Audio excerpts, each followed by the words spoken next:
నమస్తే, మీరు చూస్తున్నది YR5 న్యూస్. నేను మీ రామాంజీ కుమార్ సన్ ఆఫ్ నాగేంద్ర. మాది ఆదోని మండలం మాంత్రికి గ్రామం. నిన్న సోమవారం ఏదైతే మీడియాలో కథనం ప్రచురమైందో, ఇది బోరు బావిని ధ్వంసం చేసినారు, పంటను నష్టం చేసినారని 100 సర్వే నంబర్లో గల భూమికి సంబంధించిన అదేదైతే కథనం ఉందో దానికి కౌంటర్ ఇవ్వడం జరుగుతుంది. అది ఆ రోజు వాళ్ళు నిన్న చెప్తున్నారు అది పత్తి పంట అని. అది పత్తి పంట కాదు, అదొక పిచ్చి గడ్డి మొక్కలు ఉన్నాయి అక్కడ. అది గత 2 సంవత్సరాలుగా బీడు భూమిగా ఉంది. ఇప్పటికీ ఈ రోజు ఇప్పటికి కూడా అది బీడు భూమిగానే ఉంది. అక్కడ ఎటువంటి పంట సాగు లేదు. వాళ్ళు వేరే ఛానల్లో కూడా చెప్పినారు అది ఆల్రెడీ కేసులో ఉంది, కోర్టులో ఉంది. అది కోర్టులో కేసు అయ్యేంత వరకు ఎవరు దాన్ని సాగు చేసుకోవడానికి వీలు లేదని వాళ్ళే చెప్తున్నారు. అలాంటప్పుడు పత్తి పంట ఎక్కడి నుంచి వస్తుంది? వాళ్ళు మేము ఇంజక్షన్ ఆర్డర్ తెచ్చుకున్నామనే దురుద్దేశంతో, ఎలాగైనా మాపై బురద జల్లాలని, మాపై ఎట్లాగైనా అభియోగాలు మోపాలనే ఉద్దేశంతో వాళ్ళంతకు వాళ్ళు బోరు బావిని ధ్వంసం చేసినట్టుగా ఈ నాటకాలు ఆడుతూ మాపై ఇలా అభియోగాలు మోపుతున్నారు. మా నాన్నగారి పేరు నాగేంద్ర. నిన్న సుధాకర్ అనే వ్యక్తి మరియు వాళ్ళ అమ్మగారైన రాజమ్మ గారు మాపై కొన్ని ఆరోపణలు చేసినారు. అది బోరుబావు ధ్వంసం చేసినామనేసి, పంట నష్టం కలిగించినామనేసి, ఏదో పంట గుంపు పెట్టినామనేసి, ఇలాంటివన్నీ నేను ఫ్లెక్సీలు పట్టుకొని చిన్న ధర్నా లాంటివి ఏదో చేసినారు. వీళ్ళంతా మాపై కుట్రపూరితంగా, కక్షపూరితంగా ఇలాంటివి మా ఆస్తుల్ని లాక్కోవాలనే ఉద్దేశంతో ఇలాంటివి చేస్తున్నారు.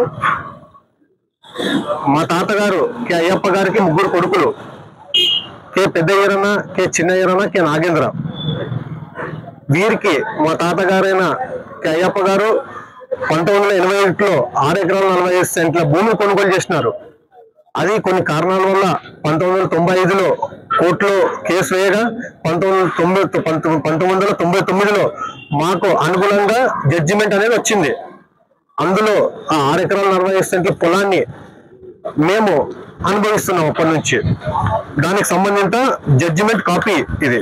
1999లో మా తాతగారి నుంచి వచ్చిన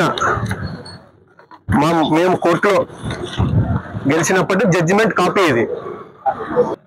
మా పెద్ద నాన్నగారికి, ఆయన పెద్దీరన్న గారికి 2 ఎకరాల 41 సెంట్లు, మా రెండో పెద్ద నాన్న కె చిన్నీరన్న గారికి 2 ఎకరాల 40 సెంట్లు, మా నాన్నగారైన కె నాగేంద్ర గారికి 1 ఎకరా 60 సెంట్లు భాగాలు పంచుకున్నారు. ఆ 1 ఎకరా 60 సెంట్లు భాగం పంచుకోగా అందులో మన రీసర్వే భాగంగా మా నాన్నగారికి 80 సెంట్ల భూమిని మా నాన్నగారి పేరు మీద చేయడం జరిగింది. మిగతా 80 సెంట్లను కొద్దిగా వంక ఇలాంటివి సాగు చేసుకోలేకపోవడంతో మా నాన్న ఆర్థిక స్తోమతల వల్ల సాగు చేసుకోలేకపోయాడు 1 ఎకరా 60 సెంట్లు. కనుక అప్పుడు అధికారులు ఏమన్నారంటే, మిగతా పూర్తి ఎప్పుడైతే మీరు సాగు చేసుకుంటారో ఆ భూమిని మీ పేరు పైన ఎక్కిస్తామనేసి మిగతా రిమైనింగ్ 80 సెంట్ల భూమిని మిగులు భూమి కిందగా పెట్టేసినారు రెవెన్యూ అధికారులు. అప్పటి నుంచి మేము ఏదైతే ఉందో ఆ పొలంలోకి మేము ఎప్పుడైనా మా పొలంలోకి మేము వెళ్తుంటే దుక్కి దున్నా, ఇంకోటి చేసిన మా పెద్దనాన్న కొడుకులో అక్రమంగా చొరబడి మా పైన దాడులు చేసి ఇలాంటివన్నీ పాల్పడేవారు. చాలాసార్లు మా పైన దాడులు చేసినారు. మేము అందుకు పెద్దతుమ్మలం పోలీస్ స్టేషన్ కూడా ఆశ్రయించినాం. ఫస్ట్ మొదట కుటుంబ పెద్దల సమక్షంలో, తర్వాత ఊరు పెద్దల సమక్షంలో చాలాసార్లు పంచాయతీలు చేసిన వాళ్ళ తీరు మారకపోవడంతో గత సంవత్సరం మేము మా నాన్నగారైన కె నాగేంద్ర గారు తరపున మేమందరం వెళ్ళి పోలీసు వారిని, పెద్దతుమ్మలం పోలీసు వారిని ఆశ్రయిస్తే వారిపై కేసు నమోదు చేయడం జరిగింది. దానికి సంబంధిత FIR కాపీ ఇది. అయినా వారు తీరు మారకపోవడంతో ఇంకా అయినను వాళ్ళు పొలంలోకి వస్తే దౌర్జన్యం చేయడము ఇలాంటివి చేస్తూనే ఉన్నారు. అయినా ఇంక ఇలా అయితే కుదరదు అనేసి మా నాన్నగారు ఆఖరికి కోర్టు వారిని ఆశ్రయించడం జరిగింది. అప్పుడు గౌరవ కోర్టు వారు మా నాన్నగారికి ఫేవర్గా ఇంజక్షన్ ఆర్డర్ ఇవ్వడం జరిగింది గత ఒక 10 రోజుల కిందట.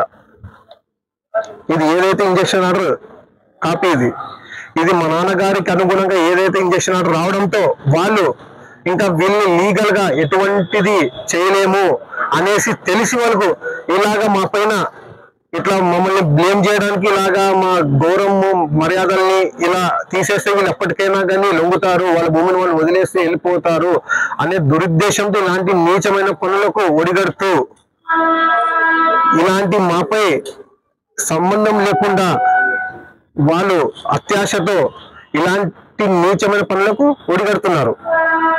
కావున ఎలాగైనా మీడియా సోదరులకి, మీడియా వాళ్ళకి అందరికీ నేను ఆనబుల్ రిక్వెస్ట్ గా చెప్తున్నది ఒకటి, ఇలాంటి వారిని ప్రోత్సహించొద్దండి.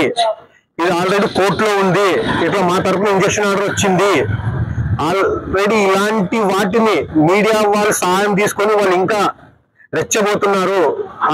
ఇలాంటి వాళ్ళని ఇంకోసారి మీరు ప్రోత్సహించకుండా ఉంటారని మనవి చేస్తున్నాను. నా పేరు కె అఖిల్ కుమార్.